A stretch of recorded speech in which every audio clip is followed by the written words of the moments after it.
omitted. When they posted the video, it's not an issue that they posted the video, it's the narrative that they put up. When they stated that it was factual, they gave the factual information. The pretense in which they actually put their video up, it was not factual. In addition to that, it frustrates me when they stated with the interaction that they don't have anything to do with that. Whoever's monitoring that page actually was antagonizing the people that supported me and my son. They actually were agreeing with the other people with the racist rhetoric.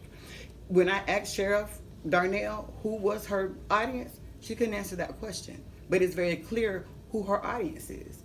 My son just didn't get the benefit of the doubt. When we ask her, what should you do if you're scared or you don't know what to do, and it's dark, she says, well, if it's dark, then you call communications. So what do you do if it's not dark? She couldn't answer that question. And what's so ironic about this entire stop is, it literally started with me getting his case because I said you probably were speeding. Because she said, why would you state that? Because he's an 18-year-old. All of us at 18 sped. I have quite a few speeding tickets at that time. I couldn't even understand if the car went at 120, why I had to go at 35. That's just the mindset of a child. So to criminalize him for riding through a school zone when there's no school. This is summertime. So you keep stating that over and over. My point to her was, even if he was, he still had the right, he should have had the right to common decency. Even when you look at the rhetoric on the page, they stated that he was rude and had a bad attitude because he invoked his right to silence. And they continued to ask him questions. And he asked matter of factly, don't I have the right not to say anything? They said yes. He stated, so why do you continue to ask me questions? Because if he states anything at all that they might be able to utilize against him, they can state it, well, I read you your Miranda, so why continue to question him? And that's the point. We gave the officers the benefit of the doubt. It could have been a teachable moment because there's always accountability on both sides. Am I stating that he shouldn't have been speeding? He should not have been speeding. But should he have been dragged out of a vehicle? No, he should not have. When they got to the car, your trainer doesn't show that a young man is holding onto a steering wheel and you hear his mom pleading, we're on the line with dispatch. I asked the officer, why didn't you use critical thinking skills, and stated, hey, I'm explaining to you that the reason we called over the intercom was because of XYZ. Why do you use critical thinking skills and actually contact dispatch or communications yourself? The officer couldn't answer my question because those are basic questions. You know, when we found out this was a policy, when we came a few hours later to file the complaint, even then, the internal affairs officer stated that it was a policy, they do it for everyone, and then he stated, let me give you an example. His example was, if we see someone convicted of robbery, then we would call them over the PA system. I said, sir, you're actually proving my point. And the point that you're actually proving is that when you hear somebody call over a PA system for a simple traffic stop, you feel like you're a suspect. In addition to that, they actually released information just a short time before stating they were looking for a young black male. And the fact that we live in a neighborhood with not many black people, and he's in a Volvo, he's a young black male actually out of what anybody would think is the element. And so my thing is still, matter of fact, I'm just calling communications to clear it up. So even as she keeps stating over and over where he didn't listen to the officer, the trained adult in the situation, hears that we're trying to talk to communication. I keep hearing her state policy. These are public servants. That means serve the public. So if a policy doesn't actually work for the community, it's not a good policy. Yesterday I was told it was for everybody. Today I'm told that it's at the discretion of the officer. So then you're denying that it actually could have been an implication of bias and escalated because it's at the discretion of the actual officer. My statement to that is, even with the policy, that's like me. I'm a business owner. If I make my staff accountable for a policy that they don't know and fire them for that, that's not legitimate.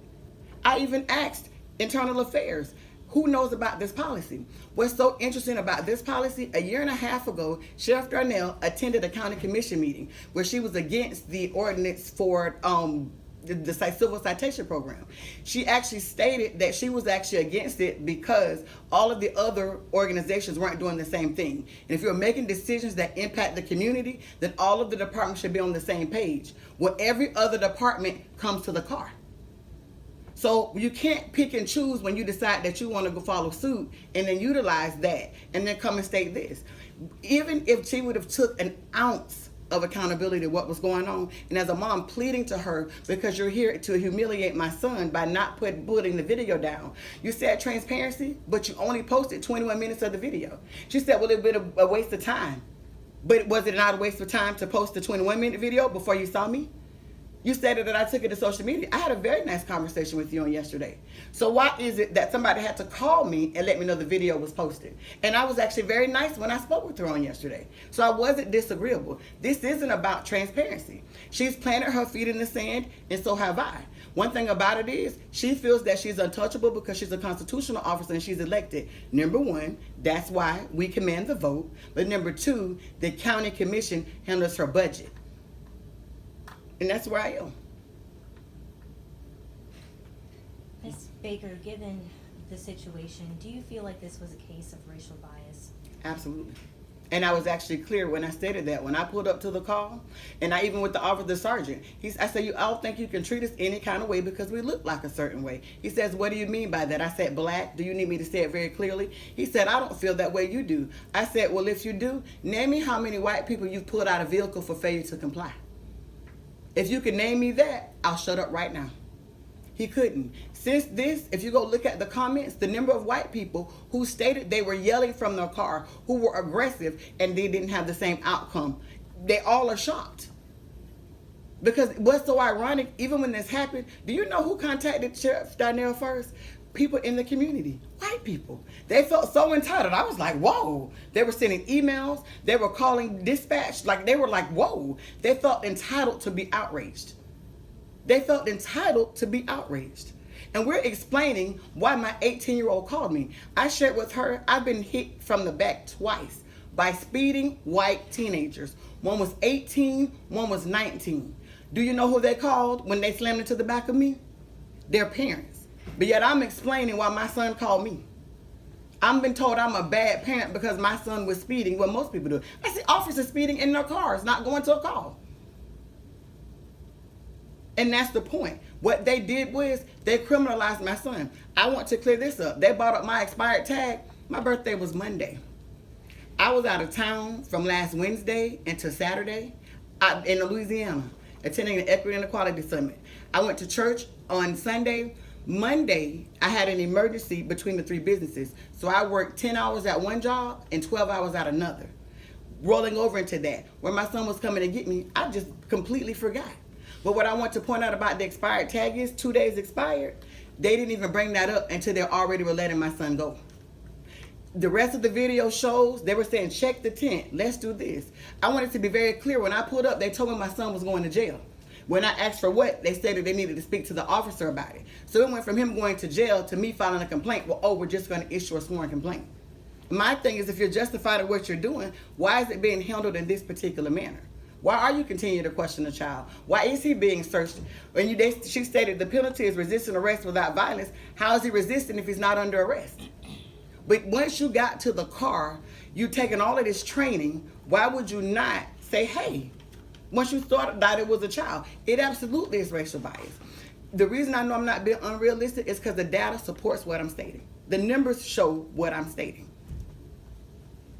You filed a suit with the ACLU, is that what you said? What happened is I actually have retained counsel for the criminal case and also for civil issues. But then I've also already been in touch with the ACLU. I already had a relationship with the ACLU because I actually started to look at the policing here because they had their eye on Alachua County for over-policing blacks. That's the reason that I know the data. I didn't pull the data out of the air. So even when I ask what misinformation did I speak, no one can answer that question. But if you make accusations and my son already is deemed a criminal because of bias, people roll with that. It is so ironic that everybody who posted on that post, nobody bothered to get to the bottom of any of it. Nobody bothered to say, well, you know what? They were trying to contact communications. It was comply, and you better do it my way or else. This is not a police state. We pay taxes. This is a child that goes to school. He's a college student and works full time. So for this to even take place, it happens all the time. This time, it just happens that it was my child. This time, it just happens that it's a child that was not in trouble. This time, it just happens to a child whose mom knows people. That's it. This is commonplace. They're slamming 13 and 14-year-old children. That's what's going on here. Every day. So what do you plan to do next? My next steps are, because now we're in a social media war, I will be doing a Facebook post with Gate Clarity. We're going to make sure they have their interest of transparency. So do I. The interesting thing about me and my interest of transparency is it's brought many people actually out of the woodworks. We'll be having I want the data because we want to have a town hall and actually go over the data. So I won't be speaking out of the side of my neck when I actually talk. We're going to get the ACLU and also the Southern Poverty Law Center involved in order to actually change what's going on. I'm going to implore Chief Jones because he's changed his department around quite a bit. Even if there is work to be done, I'm going to implore the Gainesville City Commission and also the Alachua County Commissioners. And even with that, as I agitate this department, it'll be in a collaborative manner. If we want this community to be better, you have to heal this community and build up trust. And you can't trust this department when they saw nothing wrong with the officers' actions, even though it's clear that there was something wrong with their actions.